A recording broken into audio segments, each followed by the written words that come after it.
This is Chris with Phoenix Gaming. Today we're going to do Elf on a Shelf list review. Today we're going to talk about Ynnari and Aeldar. I have recently dipped my toes into Aeldar, and this is mostly because I've got another orc player on my team, and we're going to let him play orcs at the team event that we have coming up. And that'll put me in the place to learn a new army. I was going to do sisters, but I think we're going to shelve them and just give them to my brother to replace his sister's army that was destroyed in the fire. And instead, we're going to focus on building elves. So we're going to go over the same format. We're going to review the list by battlefield role. We're going to talk about scoring from test games. And I actually even got to do a tournament with this list, and I'm taking it to another one this weekend. And we're going to talk about the list's strengths, its weaknesses, and its overall rating. So the army overview, I took Craft World Ynnari. It's right in my wheelhouse. A lot of people consider it to be the weakest of the craft worlds, or at least one of. And I think a lot of that's just because they don't get access to a whole lot of things that make their shooting more efficient. Their army-wide bonus is +1 to hit if they're under starting strength, so that would make their shooting more efficient, but they lose Doom, they lose Guide. So a lot of the spells that buff their units and make them better, they don't have access to.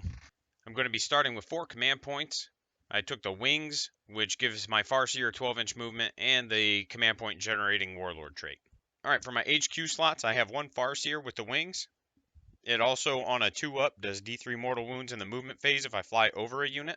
That was kind of an afterthought. The Wings were more for the 12-inch movement, so I could position it a little bit easier and better. With it having infantry and fly, I get to bounce it a lot of places. It also has the Warlord trait for generating a command point on a 6.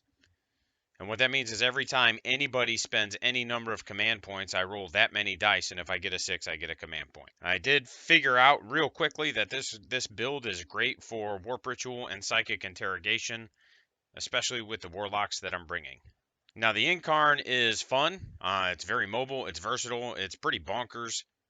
You can use it to score your Warpcraft objectives if you need to. It can kill most things if you send it into them. There are some exceptions, but I love it. I had a blast with it. For those that don't know, whenever any enemy or friendly unit dies, so it's whenever any unit dies, before the last model in that unit is removed, I can put the Incarn in its place. It just has to be within an inch of that last model's position. So if a Wave Serpent dies, I can put the Incarn anywhere within an inch of the Wave Serpent before I remove it. So it's actually really cool. And there's no limit to how many times you can do that. It's just if you do that, you can't. If you do it on your turn, you can't charge. And if you do it on your opponent's turn, you can't heroically intervene. So it does require a lot of attention. Because if you mess up, you're going to pick up that Incarn. And that's just the way it is. I was able to use it to bounce it really efficiently to score points. I was able to use it to bounce it to keep it alive. I'll talk about the Demons player I played in a little bit here. But yeah, no, that was the one standout to me, the MVP of the list, because of my ability to use it so effectively. All right, I have 2 Warlocks, and technically I think one of them is an elite in this list. I just threw them both here. 2 units of 1, so they're characters. Having these does make me susceptible to Assassinate and Abhor the Witch, and that's okay. One of them has Quicken Restrain, and the other one has Protect Jinx. Quicken Restrain is there so that I can bounce the Farseer. I found out real quick that I can just move it up, do the Psychic action, and then quicken it to move it back. So I can move that thing 24 inches in a turn if I need to. It's really handy for getting to the middle of the board, doing my Psychic action, and then getting the hell out. Protected Jinx was okay. Honestly, because it goes off on a 7, it didn't go off half the time that I cast it. And I think more often than not, I just dropped the Smite with that Warlock anyway. But having the extra Smite was nice. I'd have to look at the other spells to see if there are any other ones that I would replace Protect and Jinx with. For troops, I had 1 unit of Rangers. That unit had the -2 from a charge, do a D3 mortal wounds on the charge. I took them because they're cheap and they forward deploy. They scored points almost every game, and even if they didn't, they did something. Like I played one game where they put like 2 or 3 damage on a Necron character because the Necron player slapped him out in the middle of the table, and I was just like, all right, I mean, I'm going to throw dice at him because I can. And I had a couple of 6s to wound, so it was just like, all right, here's 2 mortal wounds.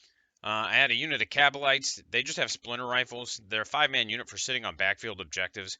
It's a cheap unit, and if something gets kind of close, I can easily put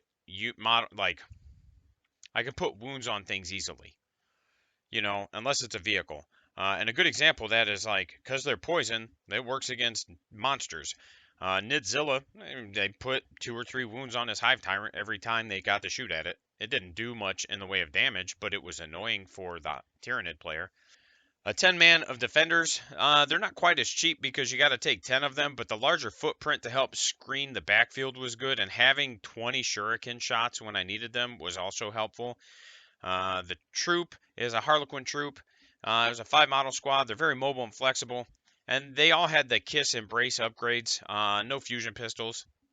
And generally speaking, they didn't do a ton, and I think part of that was my positioning and not understanding just quite how to use them yet.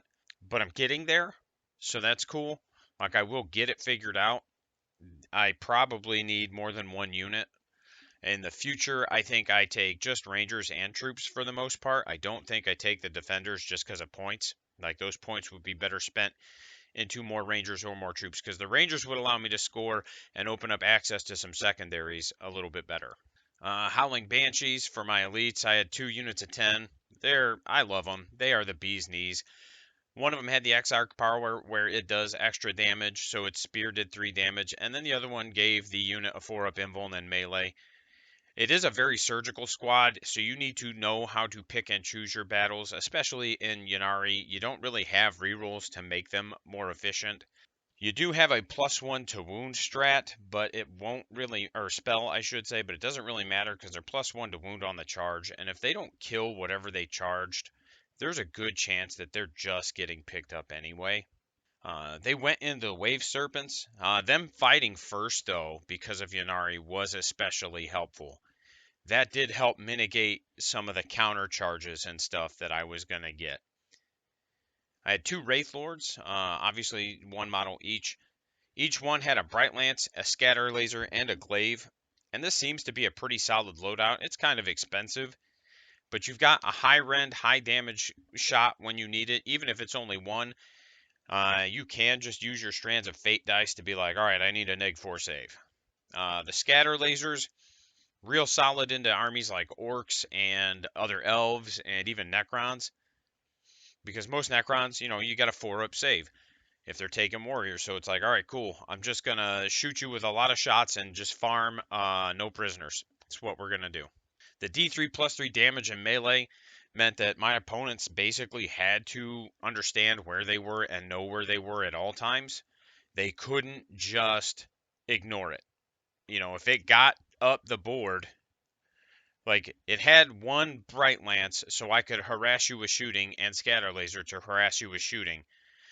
So, and a good example of this was, like, again, against the Tyrannid player. I wasn't coming to him. He was playing Nidzilla. It was a lot of Carnifexes, Hive Tyrants, Tyrannifex, not a lot of shooting.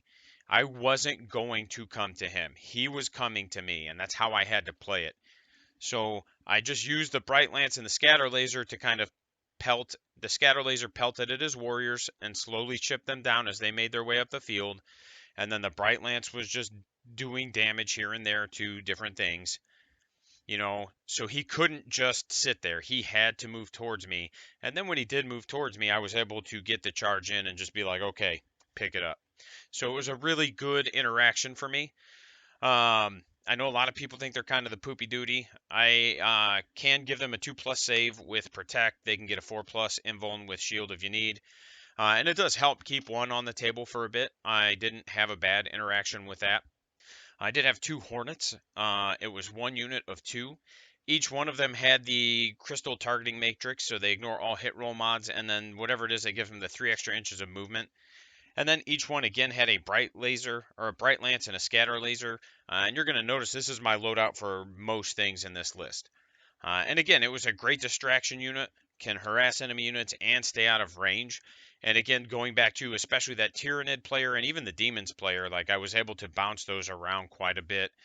And I'm still learning my positioning with them and efficient ways, but like getting the fire and fade or whatever it's called now, like I can move it 21 inches out and then shoot and then move it another 7 inches, and that's helpful. That's super helpful because like for what I ended up doing against the Nids player was bounce them out. Knew he had a Tyrannifex there and was just like, oh, I have 2 strands of Fate dice. Give me 2 neg 4s. Cool. That thing's now super bracketed. I'm going to spend 2 CP and we're going to move it 7 inches away. And now I'm just outside of your charge range, so you're not going to tie them up. So it was one of those where I was able to use the maneuverability and the mobility of the army to great effect. 2 Wave Serpents. Each one had Twin Link, Bright Lance, and Shuriken Catapults. They didn't have any other upgrades. No, that's not true. They had the Crystal Targeting Matrix, which I have on here. I just forgot to change the slide here. Great anti-tank output. Each one doing 2 Bright Lance shots feels a lot better than just the single shot you get from the other units.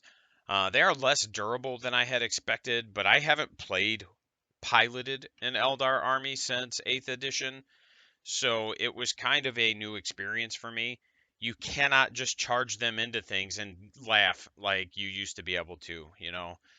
A big part of my play strategy and like when I was helping my brother with his Eldar was to just slam Wave Serpents into things and be like, all right, you can either fall back or you can just sit here with this for a couple turns. I don't care if it dies, but it's just going to sit here. So quantum shielding is nice. It was helpful, but it doesn't have the damage reduction that it used to have, and that just, like I said, it does make it a little bit less durable. My scoring from test games and the tournament. So again, I found that Warp Ritual and Psychic Interrogation are effectively auto takes. I personally think I would take Warp Ritual most games over Psychic Interrogation, simply because I only have to do it 3 times. You get 12 points. You can't cap, like, you'll only ever get 12. But giving up a wizard for 3 turns for 12 points to me is a lot better than potentially giving up a wizard the whole game for scoring points. Not that there's anything wrong with that. And you can't kill yourself out of Warp Ritual. Like Psychic Interrogation, if you kill your opponent, you're no longer scoring it. Whereas, so you have to keep characters alive. So it's one of those where Warp Ritual is just a little bit easier. You're just only going to score 12 points on it. Like I said, the Quicken, jump the Farseer to the middle of the board, do the action. If I need to, I can cast with a command point, and then Quicken him back. Super useful. Let's see, Banners was kind of meh. I wasn't super thrilled about that one. I think I averaged about 7 points when I did take it, just because I don't have enough units that are mobile enough, and I don't need them. Like, I can get Banshees up the board, but I need them. If my Banshees are doing a banner, I'm either really, really doing well, or I'm doing really, really poorly, and I need to focus on points. It wasn't terrible. I could probably do better, and it's going to be mission dependent.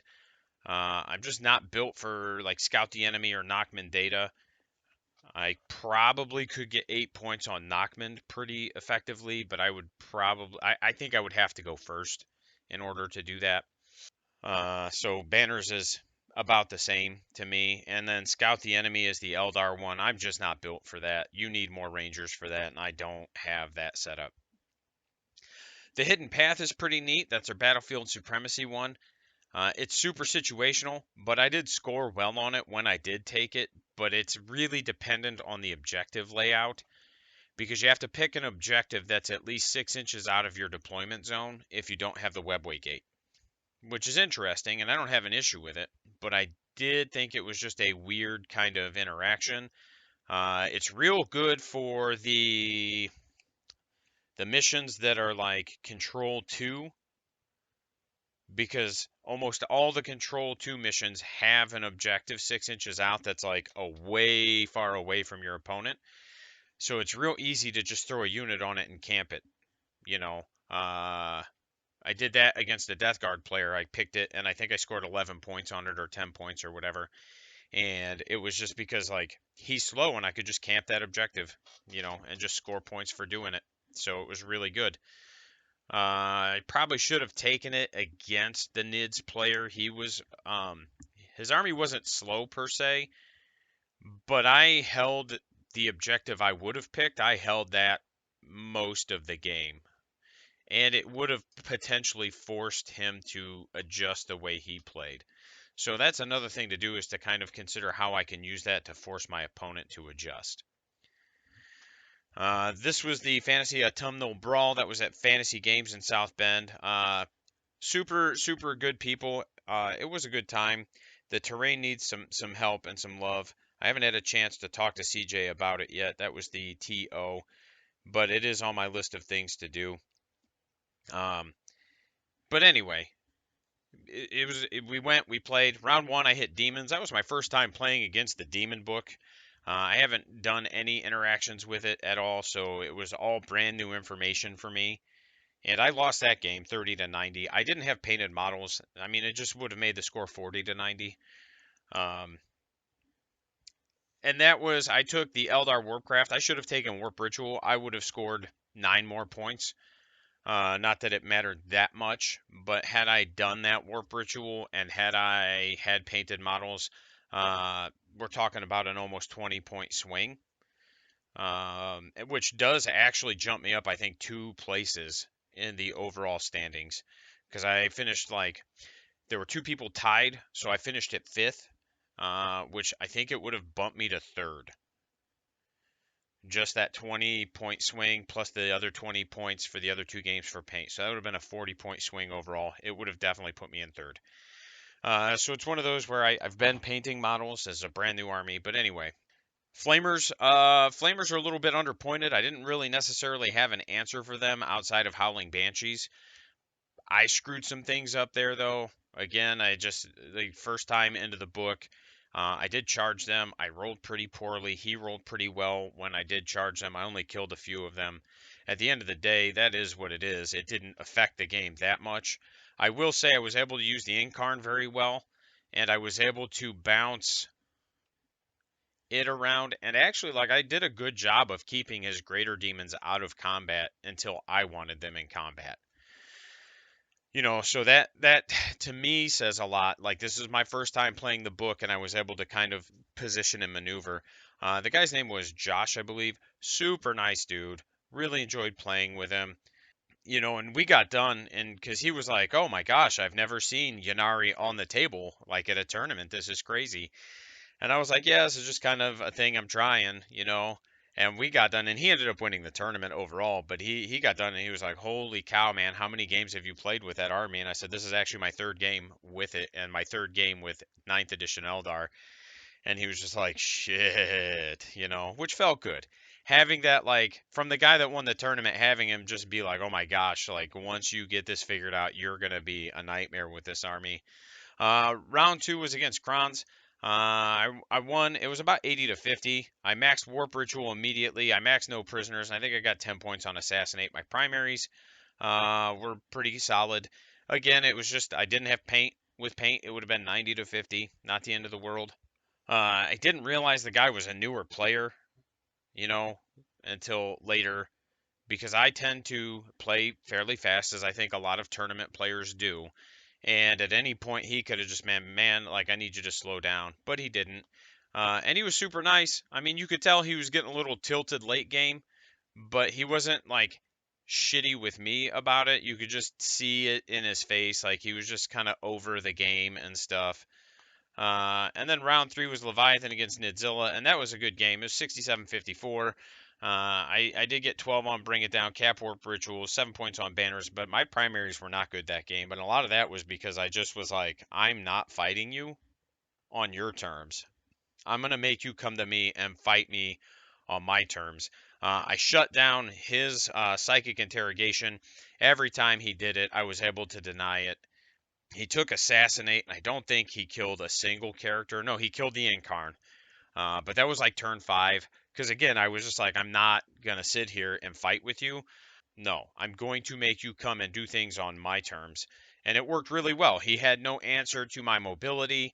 Like I said before, I was able to position the Hornets and stuff. His primaries were real good, but I shut down almost all of his secondaries. Because he didn't kill a lot of my characters, he took the Necron one that's kind of like Assassinate. Sorry, it's not Assassinate, but it's similar. You know, and then I forget what his other secondary objective was, but he did good. I think he wasn't like not like angry, frustrated, but just like exasperated. You know, he just didn't know how to handle the mobility and the fact that I could just be like I rolled really well on my Strands of Fate turn one, so it was just like, all right, here's two neg 4s. I'm not rolling a hit roll. I'm not rolling a wound roll. You just give me two neg 4 saves on your Tyrann effect. Sorry, dude. So bracketing that thing early to make it hit on 6s and 5s was very, very important. But overall, it was a good game. And like I said, the main thing is that I've been learning how to use the list very well, which I think helps. Strengths, it's very mobile. You know, Hornets with Fire and Fade, Wave Serpents move 16, Banshees can advance and charge, and get the quote unquote bonus 3 inches coming out of a transport. You know, so it gives me a lot of mobility. Hornets with Fire and Fade can get them moving 28 inches. They can also be slapped with Quicken, I believe, which could get me moving 42 inches in a turn if I needed them to, like if I took Engage. I have a good mix of shooting. It's either high volume, no AP, or high rend, high damage, and that seems to help. The Strands of Fate dice do typically get used on Bright Lances just to make sure they get to do a thing, because there's been a lot of times where I'm like, all right, here's my Bright Lance, good talk, you know. And again, you know, it's easy to cap that Warp Ritual. 4 wizards can throw smites, and then like the you need variant. There's a lot of denies, which again, when they were there, they were super important. There were times where it was just like, shut you down.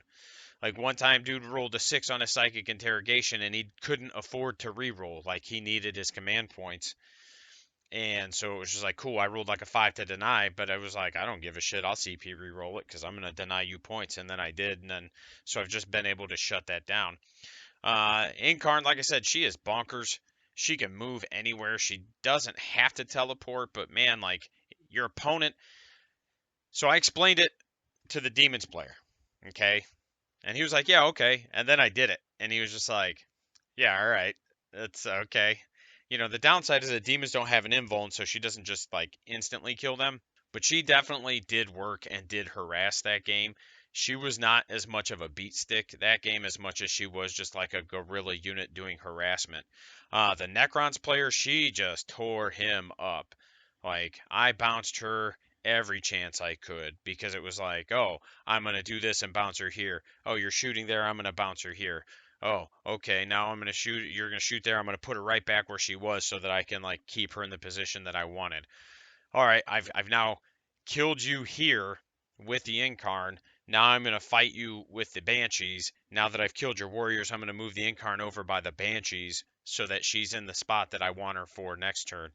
And that again, like part of that was also just like my third game, fourth game with the army, and I'm starting to get a groove with how to position her and use her.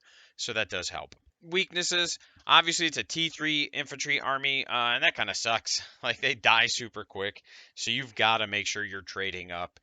I think like I played John, and I had spread myself too thin, and that's the other thing is they can't. Everybody tells me that Eldar's a board control army, but they don't feel like it to me. Not that they're not. Like when I play orcs, I can control the whole table. My approach since playing Eldar has been I have to control half the table. If I can control half the table, then I've been able to do well. So maybe they are a board control army, but they don't control it the way I'm able to with orcs, the way I play orcs. So I'm only built to score one secondary well. Everything else is just kind of meh, and that's the way it is. I'm still kind of learning the army and figuring out what works and what doesn't. Positioning and target priority need to be on point. There's not a lot of margin for error here, and there's no real mortal wound defense. So, and a good example of that was like Homeboy had zoanthropes, and I was just like, I'm not fucking with these. You know, so they just ate scatter lasers immediately. And I think my first shooting phase, I put like 8 to 10 damage on the Tyrann effects, and then I killed one zoanthrope because, and again, like it was dice. He rolled really poorly on his wounds. or his saves. But one died. But knocking that unit down to 2 and him just seeing the volume of shooting that I could do out of those Hornets pretty much kept those zoanthropes out of the game because he wasn't going to move them up to smite me and then immediately sacrifice them to like 40 scatter laser shots, so I do give up 13 for assassinate and 12 for abhor the witch, so that's not the best either. Overall, I'd say it's about a 7 out of 10, maybe high 6. It's a strong melee presence with the Incarn and the Banshees. There's good balanced shooting. Probably one of my better shooting lists I've ever made. And the Incarn can keep people on their heels. You don't have to go first. Like that thing, just knowing that it's there. And the redeploy strat can protect you if you go second. So like if I've got the Incarn out and you've got like some Basilisks or something, I can just like pick her up. I don't have to fuck with it. And then I can put her down later if I want to. It does work well with the Strands of Fate dice having the Bright Lances. It doesn't give up a lot for no prisoners or bring it down. It does for abhor and assassinate, but it's one of those where I think most armies aren't taking abhor the witch outside of Tau and Kronz. There might be one or two others, but for the like Templars, but for the most part, like I don't think most armies are taking abhor the witch. Maybe some orc builds, but overall, a lot of armies have decent wizards. So I don't think they are going to not. I don't think they're going to forego having a wizard just so they can take abhor the witch. All right, that's it. I hope you guys enjoyed my info dump here. As always, Patreon tiers, Hatchling $1.50, mentioned on the Patreon's page, Firebird $5, 24-hour early access to all content and ability to vote on future content. Phoenix, $10, you get all the above and a sticker, and Immortal, $20, all the above, you get the sticker and a t-shirt. And we're going to do our shout-outs here. Captain Too Tall, the real Donnie G. As always, you guys are the real MVPs. I appreciate the support. 22nd of October, we're doing a tournament in Chesterton, and a lot of that terrain that I'm going to be bringing is terrain that I was able to buy because of these two. Thanks for watching. Follow us on Twitch. I am doing a giveaway for Twitch followers. When we hit 50 Twitch followers, one follower will get their choice of a combat patrol box shipped to them. Does not matter which one. You just need to allow 4 to 6 weeks for shipping, and the time could change depending on the combat patrol. Like, obviously, if you want one that's out of stock, you got to wait a little longer. But, yeah, follow us on Twitch. We stream one game a week on Thursdays, and then we do hobby streams throughout the week also. So, thanks a lot, guys.